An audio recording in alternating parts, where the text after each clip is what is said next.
이게 마스크를 쓰니까 이게 말을 해도 잘 들리지 않을 것 같은 느낌이 듭니다. 잘 들리나요? 네.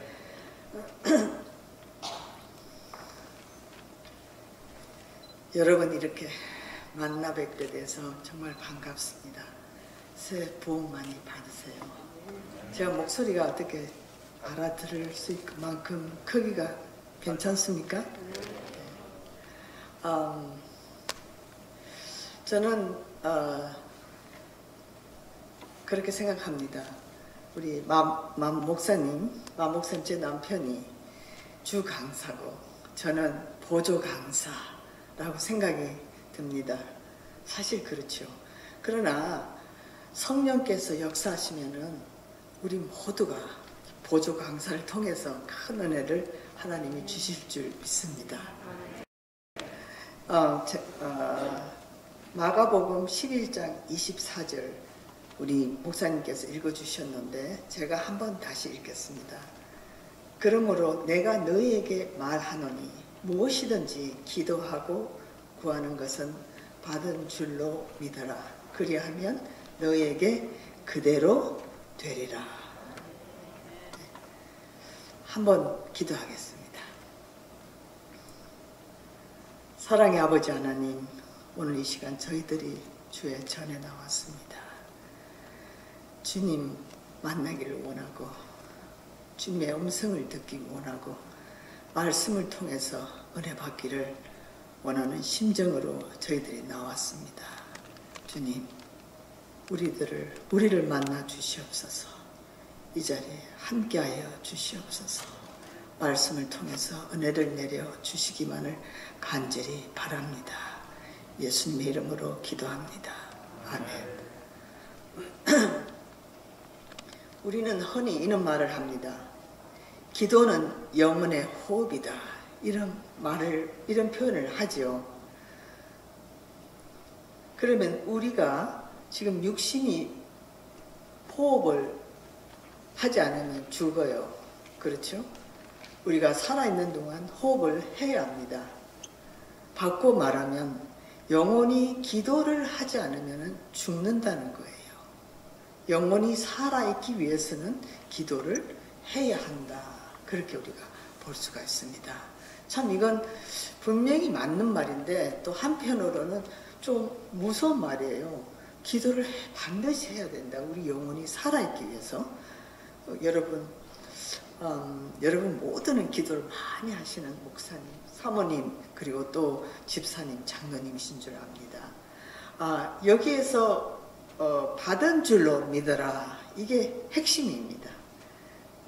이 말은 무엇이냐 하면은 기도하고 구하는 것은 이미 받은 것으로 믿어야 한다 이 말입니다. 그래서 믿음은 미래형이 아닙니다. 과거 완료형입니다. 이미 받은 줄로 믿고 기도를 계속해서 해야 된다 이 말입니다. 오늘 제가 성경에서 기도의 사람들을 한번 보겠습니다. 우리 모두가 너무나 잘 아는 아주 훌륭한 인물들입니다. 구약에서 먼저 보고 그 다음에 나중에 신약에서 보겠습니다. 구약에 우리가 아브라함을 빼놓을 수가 없어요. 아브라함은 믿음의 조상이라 이렇게 불리죠. 그런데 믿음이 좋은 사람치고 기도하지 않는 사람이 있습니까? 없어요. 모두가 믿음이 좋기 위해서는 기도를 해야 합니다. 왜냐하면 기도라는 것은 주님과 대화인데 주님의 음성을 듣고 또 내가 주님께 가까이 가서 그러므로 믿음이 이렇게 더 형성이 되지 않습니까?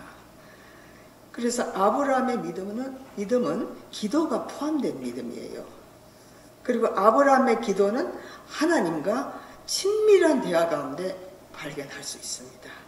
창세기 13장 4절에 말씀합니다.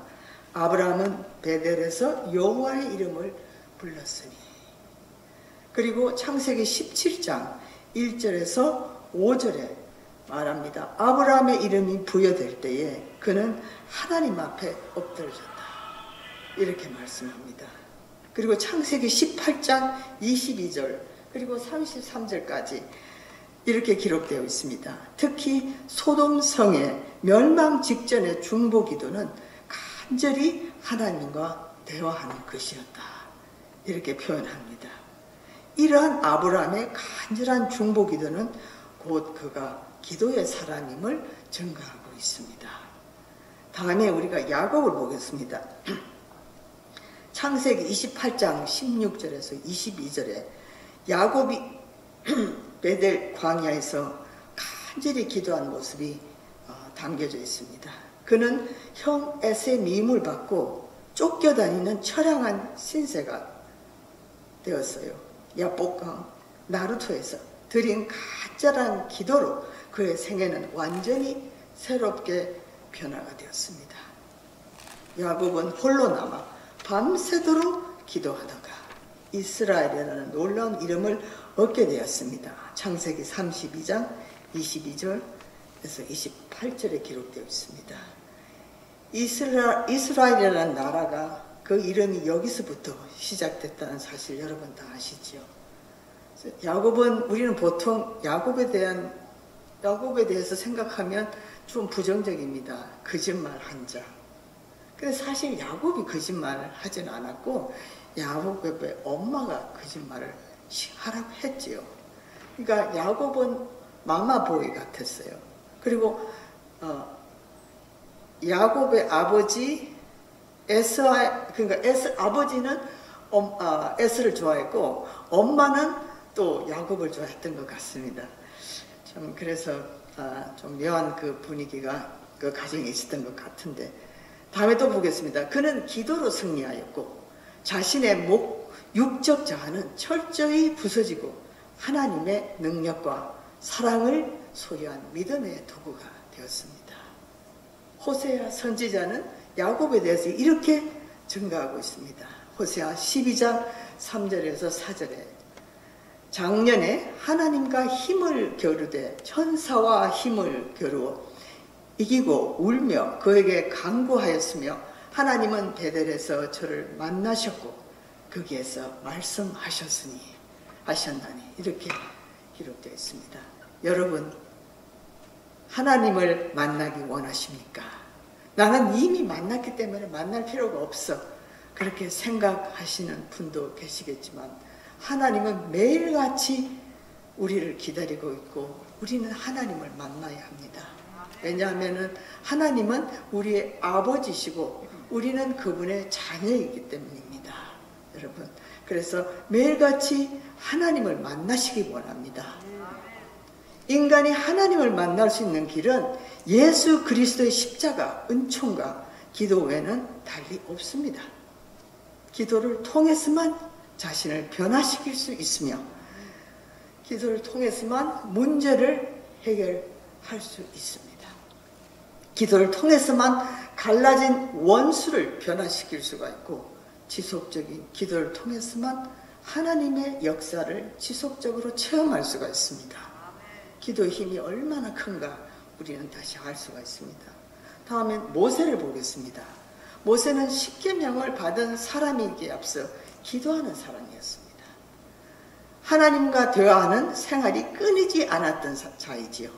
큰 일이 성취되기 전에 기도가 먼저 알려졌지만 큰 역사가 이루어지기 전에 하나님과 은밀한 대화를 한 사람이 바로 모세입니다. 모세의 인생 행로는 한마디로 기도의 행로입니다.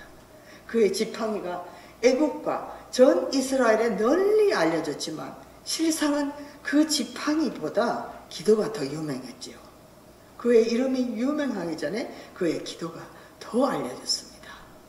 그 중에서도 출애굽 직전에 10가지 재앙 가운데 드린 기도는 빼놓을 수가 없지요. 출애굽기 8장 18절에서 12절에서 13절 모세의 기도는 개구리 재앙을 그치게 했습니다. 그리고 파리 재앙을 그치게 하였습니다. 출애굽기 30에서 31절에 말씀합니다. 또한 그의 유명한 기도소는 아말렉 군사를 물리치고 승리로 이끌게 한 사실을 알 수 있습니다. 출애굽기 17장 11절에서 16절에 기록되어 있습니다. 기도하는 한 사람의 힘이 기도하지 않는 한 민족의 힘보다 얼마나 더 강한지를 분명히 보여주고 주었던 것입니다. 특별히 모세는 회막에서 하나님의 친구가 되어 이야기하듯 기도로 생활했던 자입니다. 이스라엘 백성들이 범죄하여 하나님의 심판이 임하기 직전에도 모세의 중보기도를 통해서 여러 차례 구속된 사실을 우리가 알 수 있습니다. 하나님은 이스라엘 백성이 범죄했을 때 그냥 다 말살시키려고 했습니다. 저는 여러분 다 그 얘기 잘 아시죠? 그리고 미리암이 범죄하여 문둥병에 걸려 사경의 위기에 처했을 때도 모세의 중보기도로 일주일 만에 그 병에서 구출되었지요. 모세는 기도의 사람이었으며 기도로 승리한 사람이었고 수많은 응답을 받아낸 기도의 위인입니다. 다음은 한나를 보겠습니다. 여러분 한나 잘 아실 줄 압니다. 한나의 그 눈물 어린 기도, 이스라엘의 가장 훌륭한 지도자이며 선지자인 사무엘을 낳게 했습니다. 사무엘상 1장 10절에서 17절에 잘 말씀합니다. 그녀의 기도는 마음을 다한 기도였으며 심히 통곡한 기도였고 하나님께 영광을 돌리는 아주 귀한 기도였습니다. 긴 시간을 바쳐 기도했죠. 그녀의 기도가 그렇게도 소중한 것은 기도의 동기와 목적이 자식을 낳아 하나님의 거룩한 뜻을 위하여 바치고자 한 순수한 열망에서 나왔기 때문입니다. 한나의 기도 결과는 한나가 사무엘을 낳은 것으로 끝나지 않았습니다. 사무엘로 하여금 기도의 사람이 되게 하였을 뿐만 아니라 이스라엘 백성들을 바른 길로 인도하는데 보이지 않는 엄청난 힘이 되었습니다. 여러분 이 말씀 잘 알죠? 사무엘상 12장 23절에서 24절 사무엘이 말합니다. 나는 너희를 위하여 기도하기를 쉬는 죄를 여호와 앞에 결단코 범치 아니하고 선하고 의로운 도로 너희를 가르칠 것인즉 오직 그를 경외하며 하나님의 마음을 다하여 진실히 섬기라. 여기서 가장 중요한 말씀은 기도하기를 쉬는 죄를 범치 않았다고 했습니다. 여러분은 다 신실한 신자이시겠지만 그러나 제가 그냥 물어봅니다. 여러분 혹시 기도하기를 쉬는 죄를 범치는 않으시는지요? 바쁘다는 핑계로, 시간 없다는 핑계로 우리는 그 죄를 범하면 안 되는 것입니다. 이러한 기도의 위인이 일어나기까지 어머니의 눈물 어린 기도의 대가가 먼저 있었습니다. 과연 기도의 사람을 낳았던 것입니다. 한 사람의 기도는 그 가정을 변화시키며 나아가 사회와 민족 그리고 온 세계를 변화시킬 수 있는 엄청난 힘이 된 것입니다. 어둠의 역사를 빛의 역사로 전환시키는 힘이 바로 이 기도의 비밀 속에 들어 있습니다. 다음에는 에스더를 보겠습니다. 하만이 유다 사람들을 말살시키려고 했을 때 에스더는 모르드에게 말합니다. 내가 왕에게 가서 사정을 호소할 터이니 3일 동안 먹지도 말고 마시지도 말고 금식하라고 합니다. 죽으면 죽으리라 라는 각오 가운데 왕에게 갑니다. 왕은 에스더를 보자 사랑스러운 마음으로 쥐고 있던 금규를 에스더에게 내밉니다. 이건 내밀지 않으면 큰일 납니다. 여러분 아시지 않습니까? 그런데 에스더는 믿음으로 간 거예요. 기도하면서 내가 죽으면 죽으리라 이런 마음으로 간 겁니다. 그리고 에스더는 마음에 있는 모든 말을 왕에게 말합니다. 하만은 결국 죽게 되지요. 죽이려고 하는 이스라엘 백성들은 죽지 않고 살게 됩니다. 그것은 왜 그렇게 되었을까요? 기도입니다.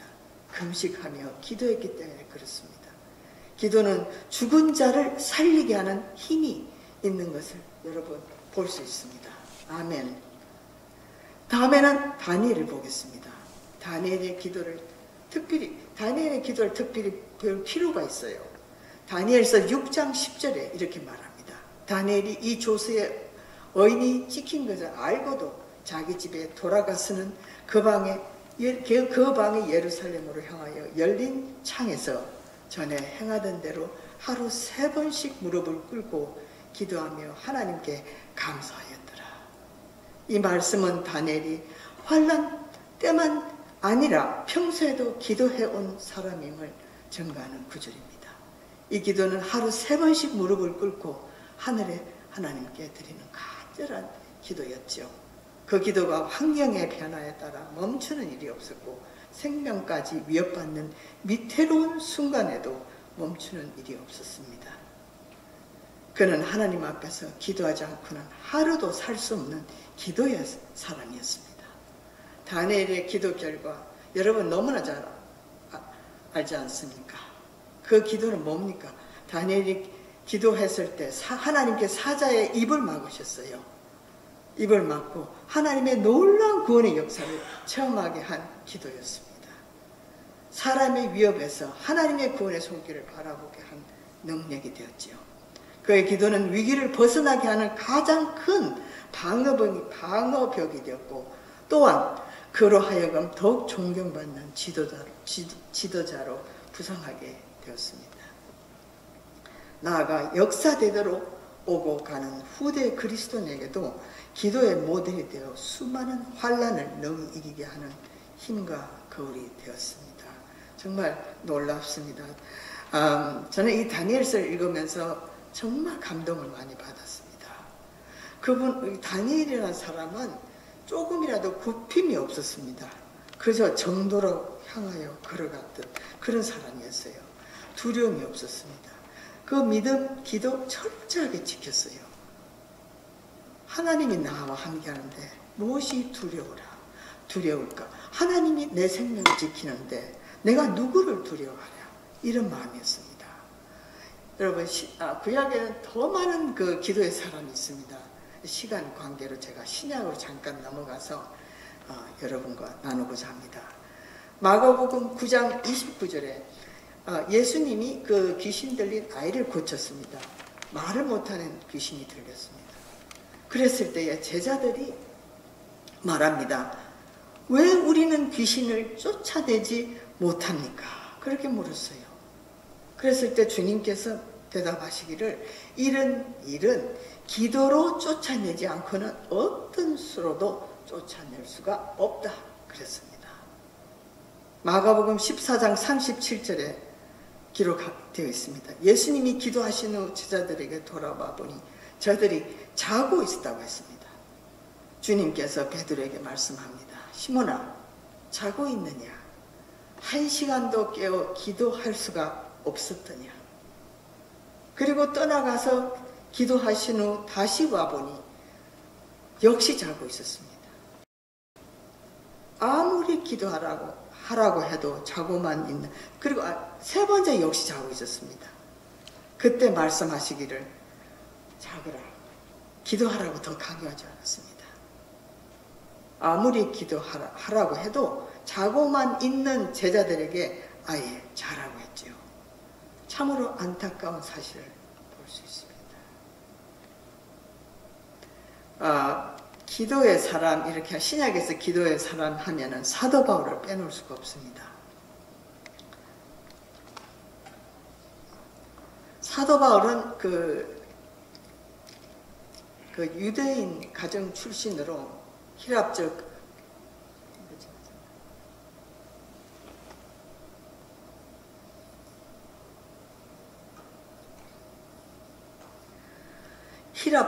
교양 교육을 받고 헬라 문화의 계승자이면서 유대적 전통과 율법에 능한 바리새파 유대인이었습니다. 바울은 유대인으로서 아주 똑똑한 사람이지 않습니까? 히브리어와 아람어를 사용했을 뿐만 아니라 헬레니즘 문화권의 출신으로 헬라어도 유창하게 했습니다. 그리고 로마 시민자이기 때문에 라틴어도 잘했습니다. 그러니까 내 나라 말을 한 겁니다. 청년기에 예루살렘에 유학한 바울은 위대한 라피 힐렐의 손자 가말리엘의 문화에서 교육을 받았지요. 유대교의 열광적인 호교주의자가 되었습니다. 갈라디아서 1장 14절에 말씀합니다. 호교주의자의 뜻은 물질적인 것이 초자연적인 존재의 힘을 가지고 있다고 생각하여 숭배 대상으로 믿거나 추앙하는 이를 말합니다. 유대적 전통과 율법에 능한 바리새파 유대인 바울은 열심히 대단한 사람이었습니다. 그 열심 때문에 그는 교회를 박해하고 믿는 자를 죽이고 스티반의 죽음의 증인이 됩니다. 갈라디아서 1장 13절 14절에 말씀합니다. 그러던 그는 담에색에서 주님을 만납니다. 빛으로 만납니다. 주님은 바울에게 묻습니다. 사울아, 사울아, 왜 나를 핍박하느냐? 극적으로 주님을 체험하고 그리스도에게 전향하고 사도로서 이방인들에게 복음을 전하는 사도가 되었습니다. 사도라는 그 단어는 자기 스스로가 만든 거예요. 누가 사도로 임명하지 않았습니다. 고린도전서 15장 10절에 이렇게 말합니다. 그러나 나의 나 된 것은 하나님의 은혜로 된 것이니 내게 주신 그의 은혜가 헛되지 아니하며 내가 모든 사도보다 더 많이 수고하였으나 내가 아니요 오직 나와 함께 하신 하나님의 은혜로다. 모든 것이 하나님의 은혜. 내가 나 된 것은 내가 아니고 하나님의 은혜. 이 너무 아름다운 표현입니다. 내가 나 된 것은 하나님의 은혜로 된 것이다. 이 말은 사도 바울이 고린도 교회에 보낸 편지에서 자신의 인생에 대한 신앙 고백을 한마디로 정리한 부분입니다. 여러분 여기까지 이렇게 오시게 된 것은 저나 여러분이나 하나님의 은혜임을 믿습니다. 우리가 잘나서 똑똑해서 학위가 높아서 집안이 좋아서 우리가 여기까지 온 것이 결코 아닙니다. 하나님이 우리를 여기까지 인도하심을 분명히 저는 믿고 여러분도 믿을 줄 압니다.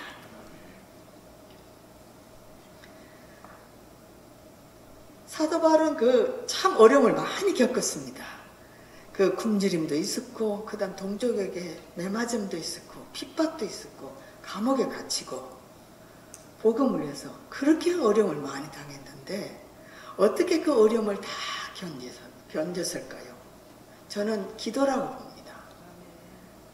기도의 사람이었습니다.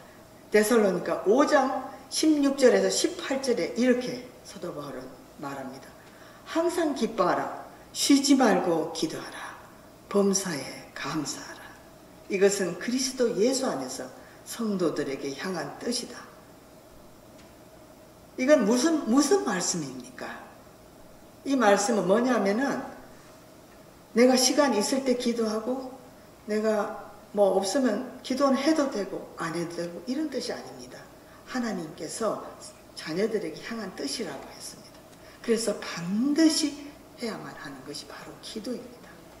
나아가서 사도 바울은 기도뿐만 아니라 늘 기뻐하라고 했습니다. 기쁨은 참 너무 중요해요. 우리 생활에서 기뻐하는 것은 너무 중요합니다. 여러분 기뻐할 때 기쁨하지 않는 처지에서도 기뻐할 때 기쁨이 생기는 그런 체험을 하셨나요? 저는 했습니다. 굉장히 라이프가 미저러블한데 이렇게 살면 안 되겠다. 기쁨으로 내가 살아야 되겠다. 그래서 기뻐하려고 노력했어요. 그리고 감사가 되지 않을 때 더 감사하려고 노력했습니다. 그럴 때 정말 더 많은 감사가 되는 그런 체험을 했습니다. 여러분 많은 감사를 주께 드리십시오. 많이 기뻐하십시오. 주님께 더 나아 기도하시기를 바랍니다. 다음엔 제가 제 간증을 좀 드리고자 합니다. 여러분 조금 졸리기도 하시죠. 저는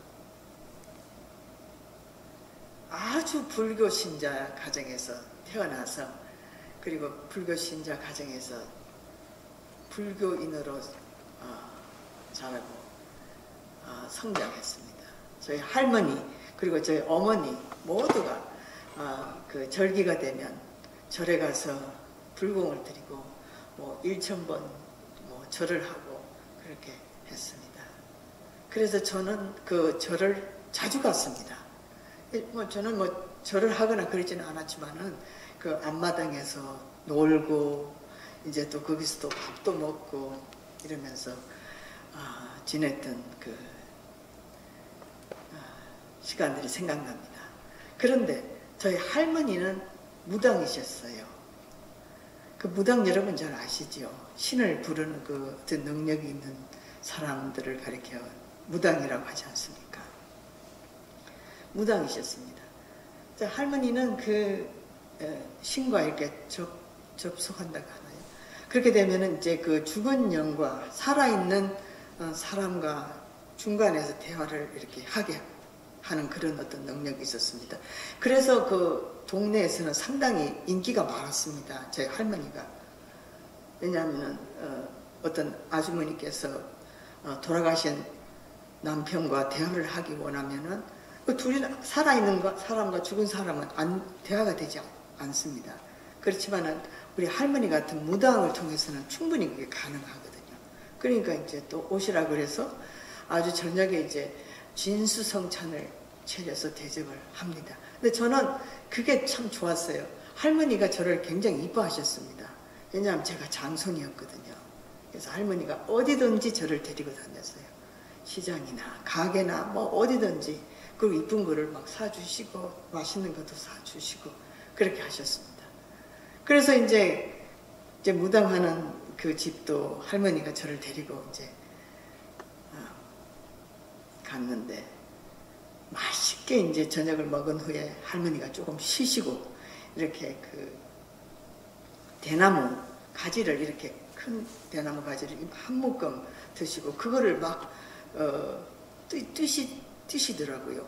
그렇게 위로 아래로 막 뛰시면 와 할머니 나 연세도 많으신데 60이 되셨는데 저렇게 힘이 어디서 와서 저렇게 하시나 그런 생각을 했어요. 옛날에는 60이면은 할머니였잖아요. 굉장히 연세가 많은 것처럼 이렇게 느껴졌습니다. 지금은 60 하면은 청년이에요.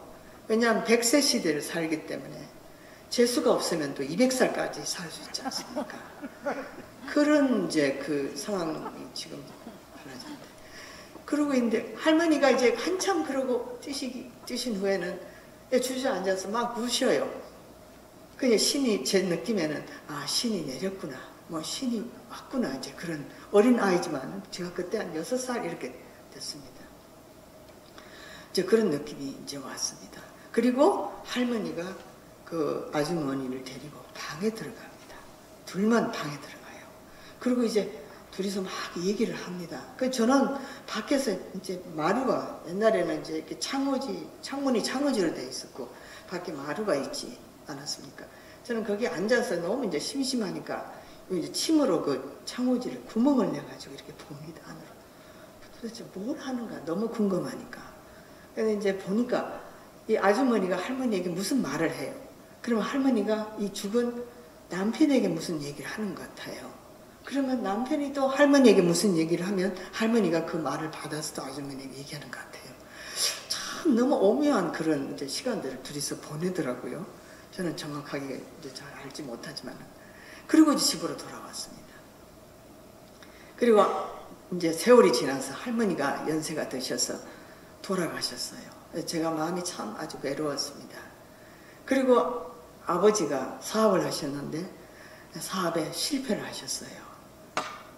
그러니까 저희 가정이 경제적으로 어렵고 그리고 제가 참 외롭고 그때 제가 티네이저였기 때문에 참 마음이 공고하고 때때로는 죽고 싶은 마음도 생기고 막 그러더라고요.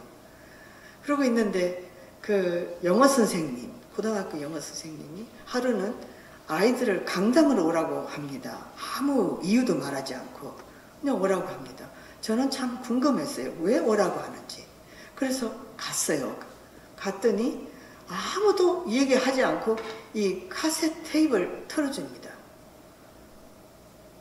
그래서 제가 참 호기심이 들어서 뭔데 저걸 켜주나 학생들에게 듣게 하나. 이제 그래서 자세히 듣게 되었습니다.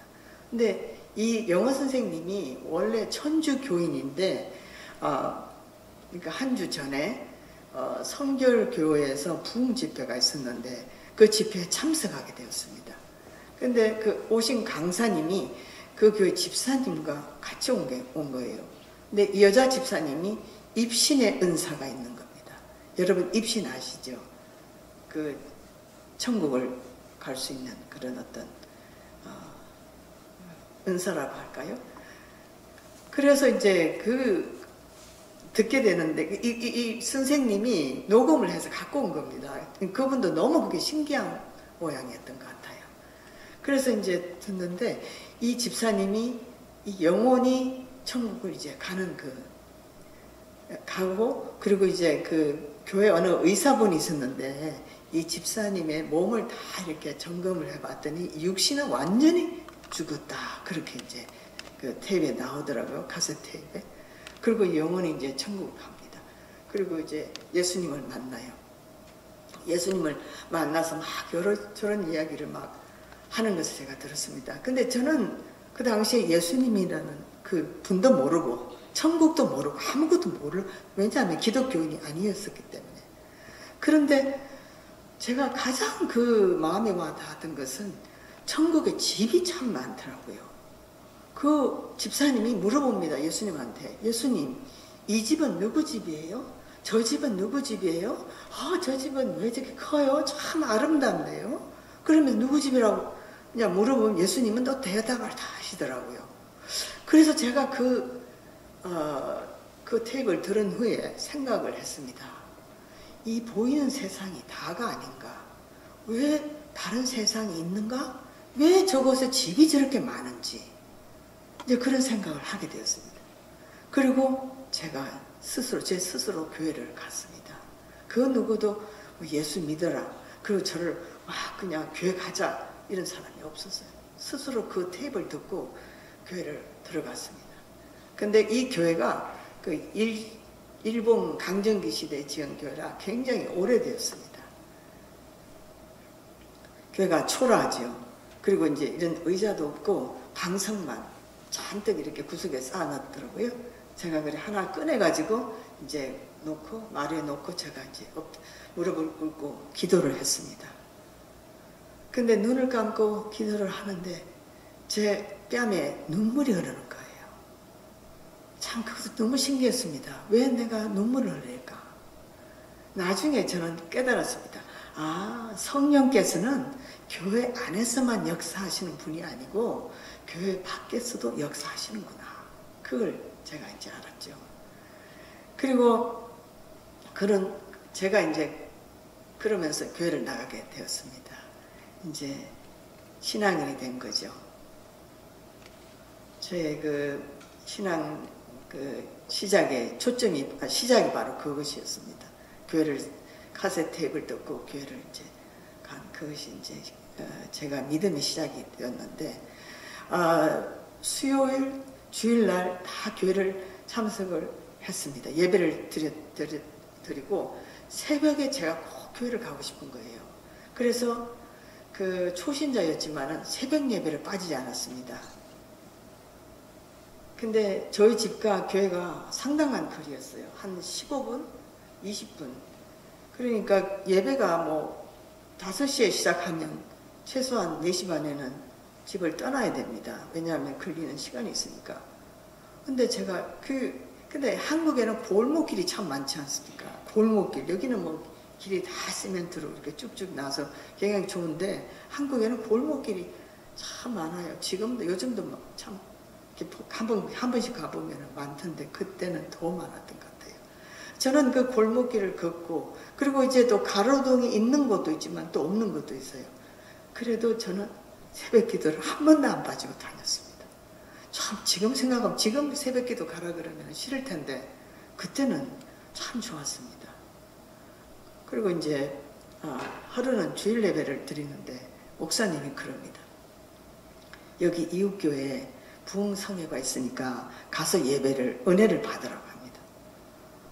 그 부흥회? 그 말도 제가 처음 들었죠. 근데 은혜를 받아라. 그 은혜가 뭔가? 은혜를 받고 싶어요, 마음에. 그래서 이제 참석을 했습니다. 하니까 이제 이틀 되는 말에 부흥 강사님이 그러는 거예요. 여러분, 성령을 받아야 합니다. 성령을 받아야 합니다. 성령을 받기 위해서는 회개를 해야 합니다. 회개라는 것은 여러분이 잘못한 것을 철저하게 용서해달라 고백하는 겁니다. 예수님께. 왜 저는 회개도 모르지 잘못한 것도 없고 뭐 제가 누굴 죽였습니까? 뭐 도둑질을 했습니까? 아무도 그냥 깨끗하게 살았다고 생각했는데 회개를 하라고 하니까 그래도 성령을 받고 싶은 마음이 있어서 기도를 했습니다. 그리고 이제 철학 기도를 한 거죠. 그날에는 집에 들어가지 않았습니다. 교회에서 간절히 기도하는데 한 2시쯤 되는 것 같아요. 근데 갑자기 이 혀가 이렇게 막 오므러지면서 막 이상한 말이 나오는 겁니다. 이게 뭔가 그러면서 막 눈물이 막 터지는 거예요. 그러면서 막 정말 그때 진정한 회개라는 것을 지금 알았습니다. 하나님 나를 용서해달라고 뭔지 모르지만 그런 기도를 드렸습니다.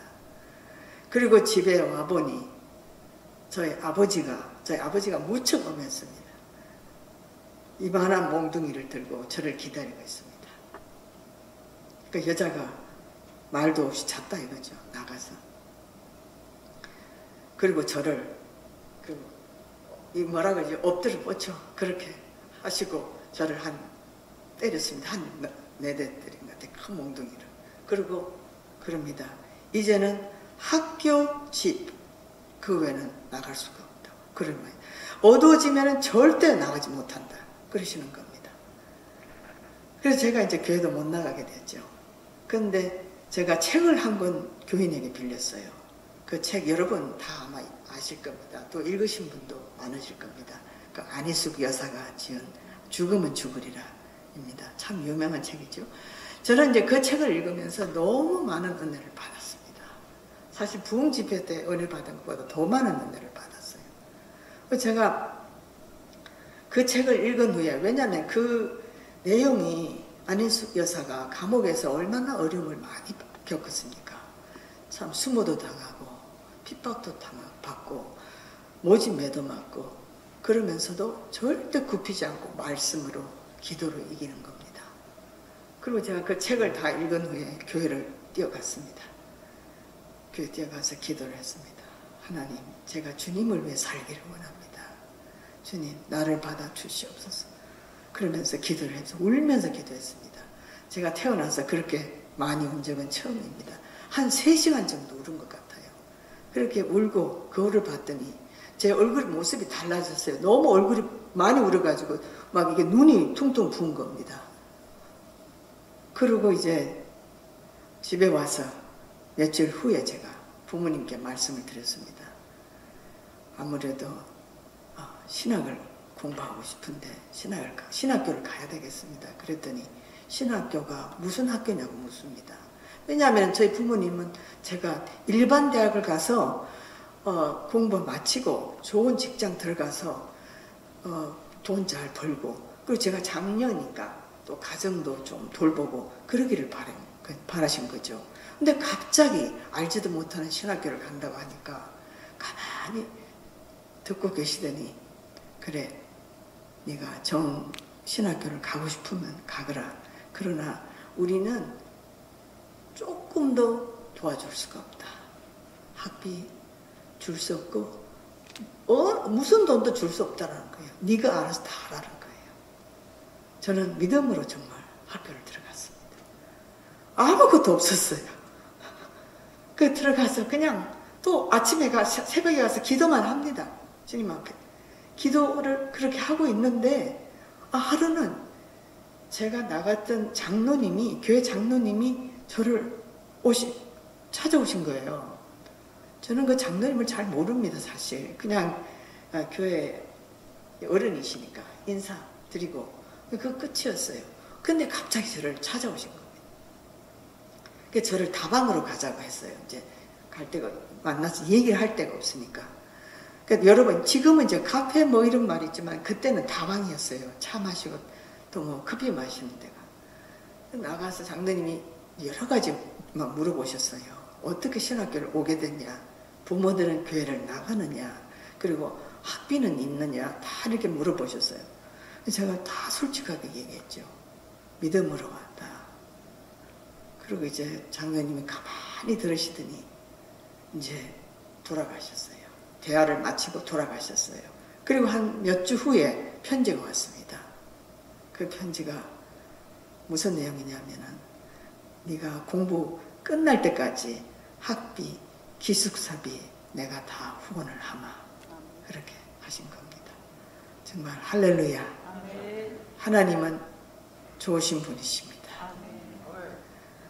그리고 제가 그 신학교를 다니면서 제 마음에 늘 버전이 있었습니다. 그게 무거운 짐이 뭐냐 하면은 제 가정이 예수를 안 믿으니까요.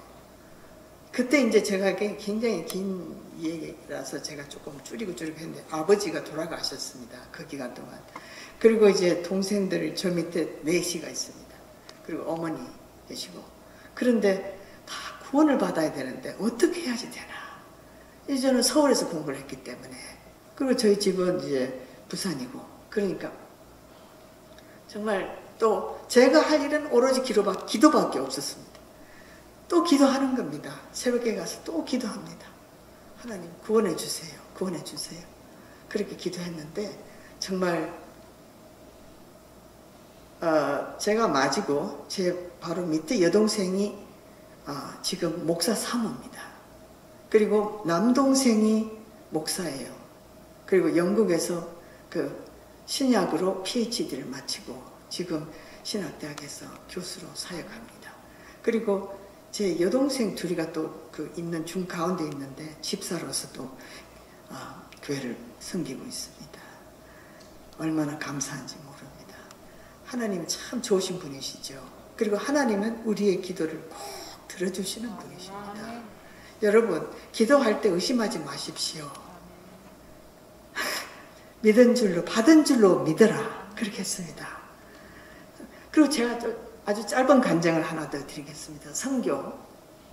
여러분 선교 얘기 듣기 좋아하시는 것 같은데 맨 처음에 이제 선교지를 갈 때 저희 목사님이 1979년에 필리핀을 갔고 그리고 저와 그때는 큰 아들이 있었는데 서울에 두고 이제 혼자만 갔습니다. 사실 맨 처음에 갔을 때는 필리핀에 아주 좋은 신학대학을 있었습니다. 미국에서 교단에서 세운 신학대학원이 있었는데 공부를 하러 갔습니다. 그랬는데 한 2년 가까이 가족이 떨어져 있으니까 이제 참 쉽지 않잖아요. 그래서 이제 가족을 데리고 가야 되겠다 생각을 하고 그리고 이제 그러면은 우리가 섬겼던 교회가 분명히 후원을 해줄 것이다라는 그 마음에 확신이 있었습니다, 사실. 그런데 교회가 그러는 겁니다. 어느 장로님이 우리 마 목사님한테 찾아오시더니 목사님 죄송합니다. 지금 우리 교회가 건축 계획을 갖고 있는데 그래서 재정적으로 지금 굉장히 타이트해서 우리 목사님 후원을 더 할 수가 없습니다. 그럽니다. 이제 큰일이 난 겁니다. 온 가족을 데리고 가려고 하는데 교회 후원이 이제 없는 거예요. 그렇다고 해서 가족을 또 안 데리고 갈 수가 없지 않습니까? 믿음으로 이제 또 떠난 거죠. 근데 공항에서 어느 집사님이 공항에 나오셨더라고요. 그러면서 목사님 제가 100불씩 매달 100불씩 후원을 하겠습니다. 그러는 거예요. 그래서 후원자는 딱 한 사람 100불 다였습니다. 아무것도 없었습니다. 그래서 그때부터 이제 선교가 시작되었고 또 선교와 함께 공부도 또 하게 되었죠. 그래서 공부도 하면서 했는데, 그러니까 주말에 이제 주로 선교를 많이 했습니다. 그러니까 우리가 선교를 했던 데가 교도소가 아니고 중형들이 있는 문틴누버라는 중형들이 있는 교도소입니다. 감옥소. 그 사람들은 라이프가 2개, 3개 있어도 나올 수가 없습니다. 너무 중형들이라. 이제 그게 바이블 스쿨을 채우고, 그 주말마다 가서 예배 드리고, 또 말씀 가르치고, 찬양하고, 이제 그리고 또 무슨 사역을 했냐면은, 인터내셔널 철치를 했습니다. 그게 이제, 다양한 학생들이 와서 공부를 하니까, 뭐 말레이시아나 캄보디아나 그리고 또 뭐 버마나 그러니까는 인터내셔널 철치를 시작했습니다. 그리고 그 사역도 하고 이제 그렇게 했는데 문제는 뭐냐면은 이제 후원이 없으니까요. 학비가 전부 다 빚입니다. 지금은 뭐 4,000불, 5,000불 하면 큰 돈이 아니지만 그 당시에는 굉장히 그 1980년 초반이면 큰 돈이었습니다. 근데 빚이 4,000불 넘게 있었어요. 학교에. 졸업을 해야 하는데 이 빚을 갚아야 되는데 갚을 길이 없습니다. 아무리 찾아봐도 갚아줄 사람이 없고 교회도 없어요. 그래서 기도 가운데 싱가포르에 있는 어느 교회에게 연락을 했습니다. 사정을 얘기하고 좀 도와달라 했습니다. 근데 너무 감사하게 그 교회에서 우리 빚을 다 갚아주셨어요. 그리고 졸업을 할 수 있게 되었습니다. 얼마나 감사한지. 여러분, 제가 왜 이 말씀을 드리느냐 하면은 우리 주님은 참 좋으신 분이십니다. 그리고 기도를 하면 꼭 들어주시는 분이에요. 그래서 제가 타이틀이 기도의 힘입니다. 무한한 가능성, 여러분입니다. 그리고 제가 이제 마지막으로 제 말씀의 결론을 내리겠습니다. 참 기도의 힘은 위대합니다, 여러분. 성도가 기도할 때 마귀는 떠나가고 영적 전쟁에서 승리하게 됩니다. 우리가 기도할 때 하나님의 능력이 임하고 기도할 때 놀라운 변화가 일어납니다. 가장 연약하고 아주 어려운 상황에 처할지라도 기도하면 역전합니다. 아무리 약한 자라도 기도하는 사람이 되면 강해집니다. 여러분 그런 분 혹시 보셨어요? 아주 수줍음타고 말도 제대로 못하는 분이 그냥 예수 믿고 기도한 후에 막 달라진 그런 모습 저는 봤습니다. 교회도 기도하는 교회가 부흥하고 가정도 기도하는 가정이 세상에 나가 승리하고 가정 천국으로 변합니다. 하나님의 주신 약속의 말씀도 기도할 때 이루어집니다. 하나님은 말씀하십니다. 나는 너를 애굽 땅에서 인도해낸 여호와 내 하나님이라 하시며 내 입을 크게 열라 내가 채우리라 고 약속하십니다. 신앙생활을 하면서도 입을 꼭 다물고 있지는 않습니까? 능력이 많으신 하나님이 우리의 기도하는 모습을 기대하고 있습니다. 그분은 늘 우리를 기다리고 있습니다. 이스라엘 백성들이 원수의 손에서 구원받지 않았습니까? 기도할 때 홍해 바다가 갈라지지 않았습니까? 사자의 입을 막지 않았습니까? 얼마나 위대합니까? 여러분, 기도할 수 있는데 기도하지는 않고 혹시라도 내 힘으로 이리 뛰고 저리 뛰고 몸부림치고 있지는 않습니까? 하나님은 우리의 믿음을 보고 싶어 하십니다. 우리의 기도하는 모습을 기다리십니다. 2022년 새해는 더욱더 믿음으로 간절히 기도하여 기도의 힘을 체험하며 능력 있는 사역하시기를 바랍니다. 믿음으로 기도로서 선한 싸움에 승리하시는 여러분 되시기를 주의 이름으로 축원합니다. 아멘. 오늘 이 시간 한번 주님을 크게 외치고 기도하는 시간을 가질 텐데 여러분 주 앞에서는 부끄러움이 없어요. 어떤 문제도 다 내놓으세요. 육신의 질병이든 정신적인 문제든 영적인 문제든 자녀의 문제든 다 내놓고 한번 우리 오늘 이 시간 다 같이 기도를 하겠습니다. 여러분 주여 한번 크게 외치고 부르짖읍시다.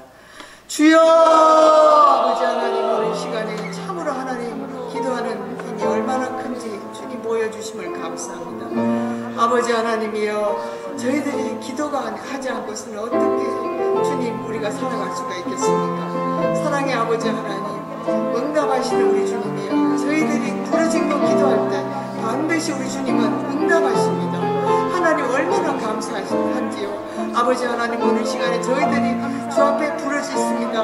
우리의 기도를 들어 응답하여 주시옵소서. 이미 기도한 것은 받은 줄로 믿으라고 하였습니다. 아멘. 감사합니다. 아버지 하나님 오늘 이 시간에 당신의 자녀들이 부르짖는 모든 기도를 들어 응답하여 주시옵소서. 응답하여 주시옵소서.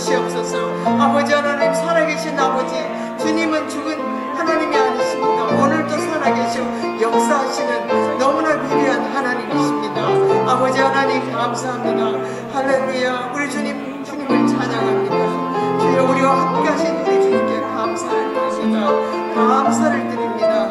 할렐루야. 아버지 감사합니다. 할렐루야. 감사합니다.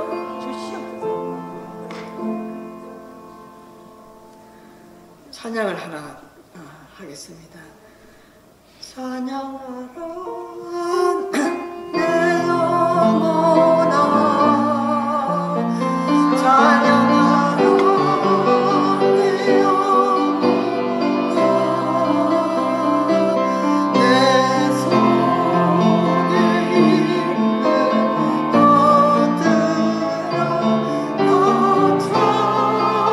찬양하라.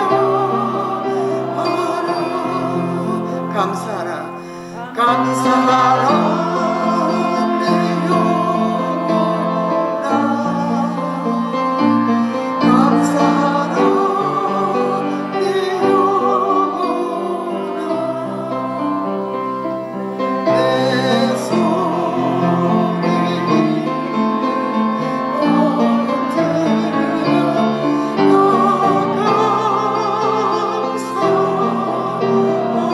기도하라 기도하라 내 영혼아, 기도하라 내 영혼아, 내 속에 있는